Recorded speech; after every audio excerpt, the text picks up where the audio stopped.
Hi, everyone. We are the Springdale ESL team, and we're excited to be here at the Spring Symposium for EL Achieve, and we are excited to share our highlights for the year. We are going to first start out by highlighting the best practices from this 2020-2021 school year. It was a very unique, sometimes challenging year, but we still were able to learn from the challenges and the unique situations. So the first thing that we learned was we learned a great deal from the slides. We felt like they gave great examples of how to prioritize language, how to really focus in on the important parts of the lesson. And that gave us a chance to really deepen our implementation. We also really thought that the asynchronous slides were valuable for our homebound students, or so students who were quarantined or students who were engaged in a hybrid model, and of course our virtual students. Another thing that we were really dedicated to is ensuring that ELs were getting dedicated ELD. So we felt like it could have been an easy year to say, you know what, we're going to pump the brakes on dedicated ELD and focus on the other things, but we made sure that that didn't happen and really tried our best to serve our English learners. And then the last thing was that we created a system for accessing the slides. So our district provided several different models for students to have school. We had a traditional 5-day model. We had a hybrid model where students came to school a couple of days a week. And then we had an all virtual model. And so teachers were having to serve students in all of those different models. And so creating a place for teachers to access the slides was really important and really streamlined that process. Another one of our best practices for this school year was finding ways to engage students who were harder to reach with the synchronous and asynchronous sessions. So our virtual teachers came to us expressing some concern because their attendance for dedicated ELD on Zooms was low, and when students did come, the engagement wasn't as high as they wanted. And so we really worked together. We collaborated with the teachers to come up with some ways that might engage students a little more. And so we created some fun family game days, and there was some healthy competition between sibling sets, and parents would attend, and we really focused on the fun part of learning language. So in the picture there, you can see the families competing on one of the language games, which was really fun. A teacher graciously recorded the Zoom, so we got to watch, and it was really fun for the kids. Another part of that was getting some community support through incentives. And then another thing that we really worked hard on this year was distributing game boards, like the actual tangible game board for all of our virtual students and their families, all of our virtual English learners and their families, so that they could play the game during the family game day, but then the goal was for them to then play later with their families. And so that was a really exciting part of this year. And then the last thing that we really want to highlight is just that this year we felt we needed to stop whatever we were doing and support teachers in any way possible. I mentioned the 3 different models of instruction, which was really kind of a stressful time for teachers. And so we wanted to support them in any way we could. So we tried to record lessons for students. We made sure that each teacher had their own kit since they weren't regrouping. We just did anything and everything that we could to make it take a little bit of load off the teachers. So that's what we wanted to highlight from this year. And I'll turn it over to Judy to talk about our successes. All right.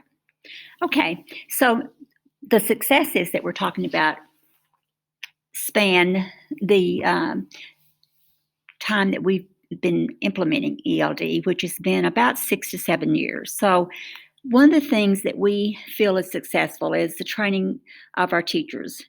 It is an expectation that the majority of our teachers are trained in ELD in elementary, in K-5.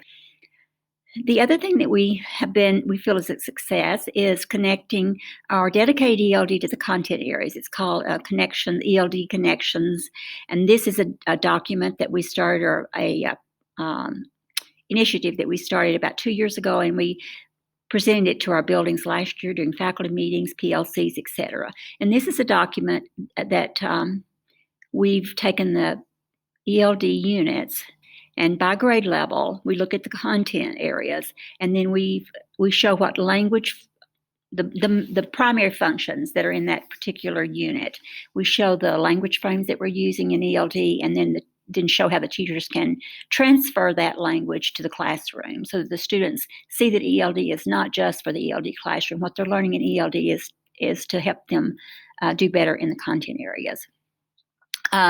We've also this year continued implementing ELD without a glitch. I mean, there was never a discussion about whether we would do ELD during this time. We had to do it differently, but we still continued to do it with fidelity. And thanks to the help that we received from EL Achieve and our district.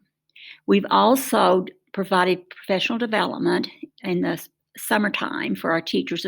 We give them some options, and we have included a lot of our ELD teachers, our leadership team, people who've been doing well and have been successful in teaching ELD.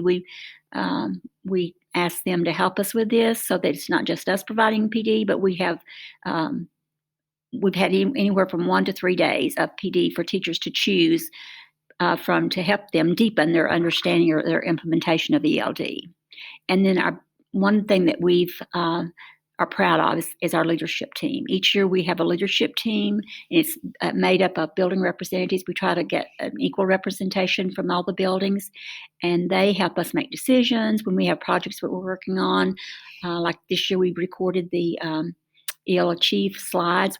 Some of them helped us do that. So we really value their expertise and what they can bring to the table to help support ELD.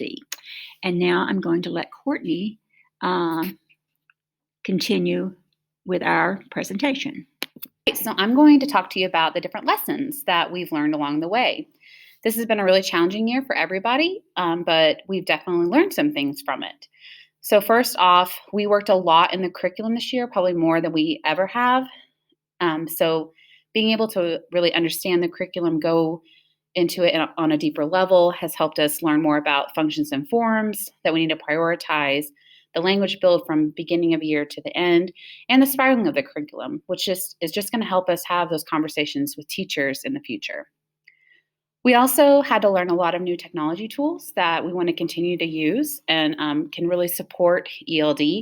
We've had to learn things like Seesaw, which is what our picture is of here, of how to post lessons for students to then complete and interact with. We've had to get better at Google Classroom and how to post assignments and to give students the tools they need to submit work. Also different programs like Flipgrid and Screencastify. All those things are great tools that we want to that we kind of forced to use this year, but have been better because of it. Last, we had to learn how to support teachers in unique ways. We weren't able to just walk into a teacher's classroom this year.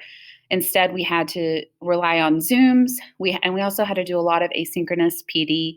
We developed modules for our teachers with little refresher topics that they could listen in on PLCs and have discussion around those different topics related to ELD. Training and support looked a lot different this year, especially at the secondary level. And our secondary level is 6th through 12th grades. We made sure that we connected with all our current ELD teachers, whether they were new to teaching ELD or been teaching ELD for many years.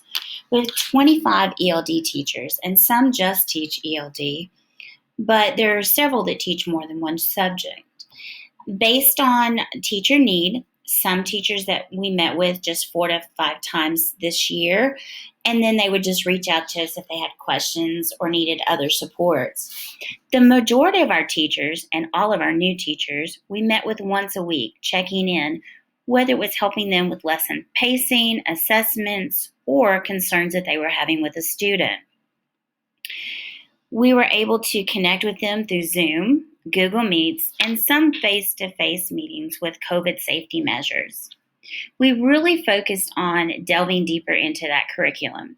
looking at the lesson pacing, connecting it with what they were doing in their content classes, and also using the strategies that they were using in ELD and showing them how they can connect that to what they're doing in math, science, social studies.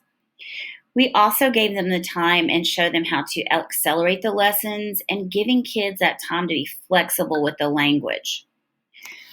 Another thing that we really worked on this year was making that connection between the unit overview, the weekly overview, and the daily lessons.